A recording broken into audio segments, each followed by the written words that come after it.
Making sense of nonsense. This workplace confuses us day after day. The people here do and say things in a way that has nothing to do with the strategic goals, or the statement of values, or even their roles. We all do the same. It's the rule here, I guess. But we don't know who wrote it or who to address to find out what the game is. The real one, we mean. Not the ones in the boxes we've already seen, with the company name on them, board games with rules, snakes and ladders, Monopoly, Risk for the fools. Not the games we're not playing here, the other game, where the rules are not written and don't stay the same, where the dice have no numbers, there's no way to score, and the people who win seem to start with much more in the first place, where cheating cannot be defined, and where every move made here can be undermined by a counter-move, chess-like, to take out the knight. What's the name of the game, please? If we knew it, we might feel less vulnerable, anxious, resentful and scared. If we all had the rule book, we'd be more prepared. On exploring the toxic stuff in all the books, likened by frost to cancer and how climate looks, to writers like Furnham, the weather, he says. It is raining on this floor, but sunshine upstairs. In defence of our reasoning, we're making sense of a meaningless workplace. Our Gyrus and Wrench and Karl Albrecht all get it. Don't know what to do. We're avoiding all action. Bloch said we would too. We've learned that we're helpless. Nothing we can do to avoid the next shocks, some more pain. We are strapped down like dogs in our cages. We're all of us trapped. Just as Seligman told us, we all are agreed that to fight it is pointless. But somehow we need to make sense of this nonsense, to find a way through. Truth to power's not an option. It's dangerous too. Vital lies are the spoken words, Goldman asserts. Simple truths are too dangerous. Someone gets hurt. And which words should we use to sound rational when all around us is nonsense, confusion again? Is there any way we can articulate stuff that we don't understand? Are our feelings enough to provide us with data, EQ and SQ, to help us to navigate, find a way through? Zohar, Goldman and Armstrong see meaning as key, and no strategy documents do it for me.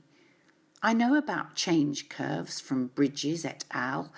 I've studied addiction from Schaaf and Fassel. There's mileage in groupthink.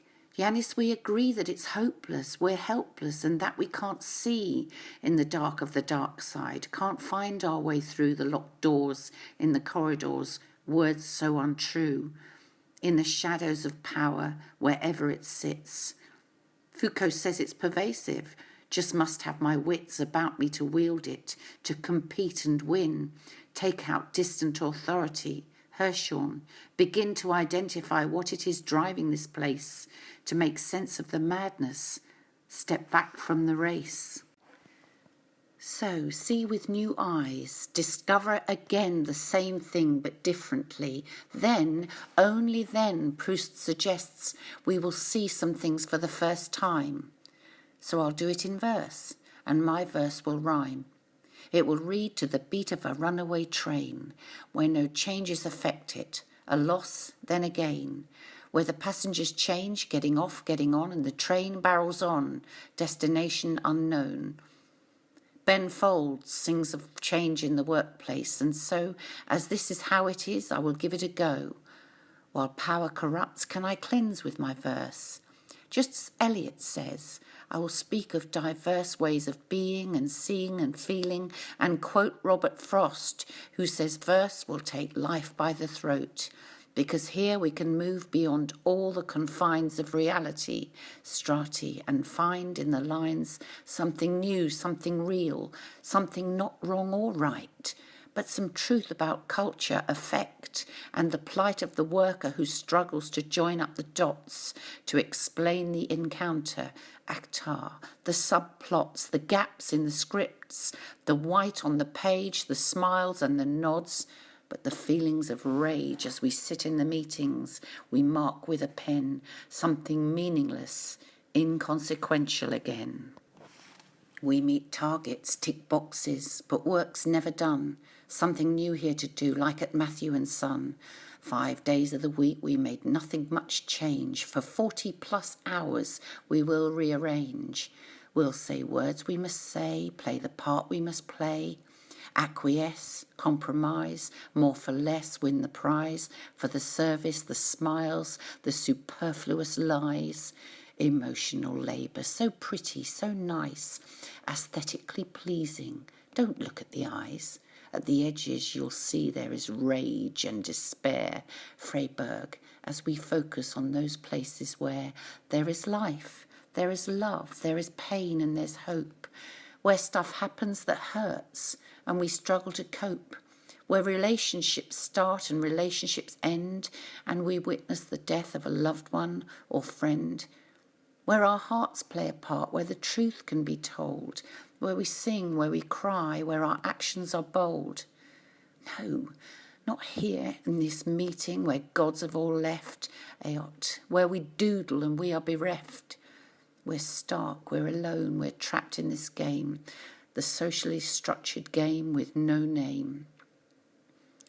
Economic, material, to have, not to be, Eric Fromm, have no fear, we will never be free.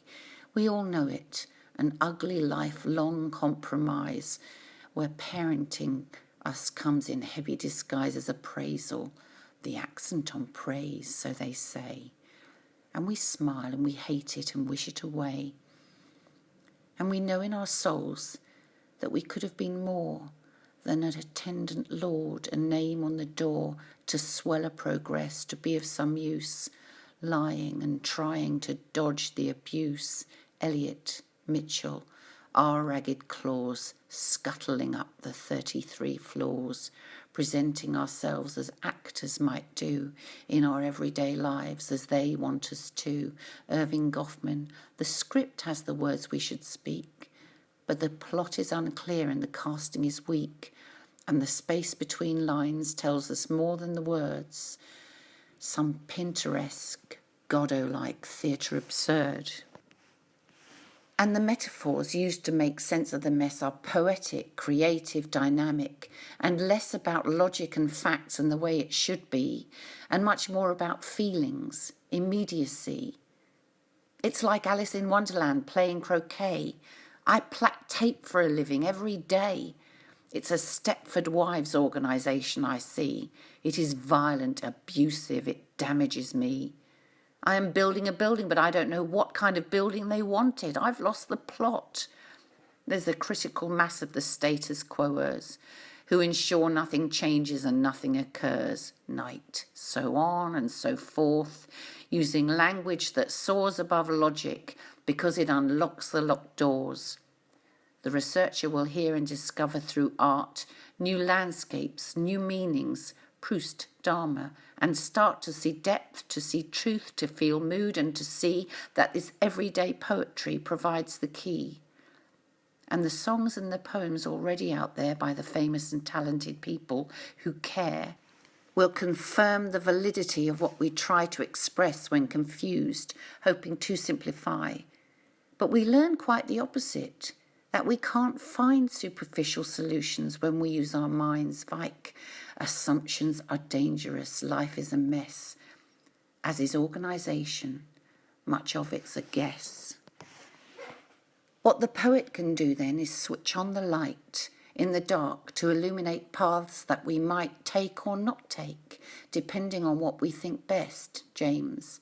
No route maps or answers then, all of it guessed by the great and the good and the lowly and bad, by the bosses, the workers, the mums and the dads, by the children whose hands are held, but still they guess who is right, who is wrong, what is more, what is less.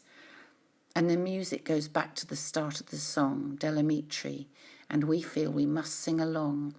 Sing the words we don't know to the tune no one wrote, but we'll find words to sing and we'll make up the notes in the light which shows darkness and nothing to see, where the words we have written allow us to be more at ease with the chaos, the nonsense, the game, with no rules that we're playing. We all do the same.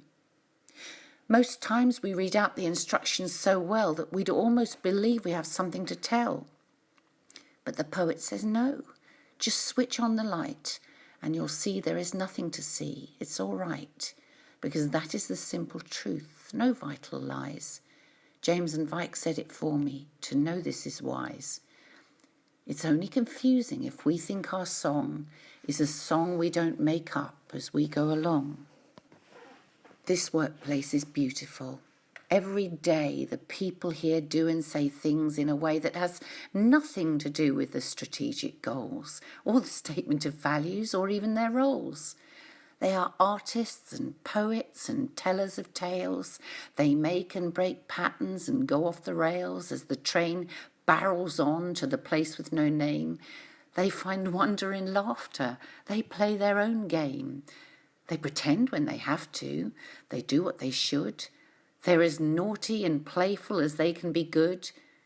There's no yellow brick road we can follow because there isn't a wise one, no Wizard of Oz. They're only pretending as well, like we do. All the anguish is gone when we know this is true. Paradox, ambiguity, chaos and change, unpredictable lives where we must rearrange. We are children in grown-ups' clothes, suits and high heels. We make up the rules randomly, see how it feels. But we're good at pretending, we've done it for years. It's just when we believe it, it all ends in tears. So the person you thought knew the rules of the game doesn't know any more than you. They're just the same.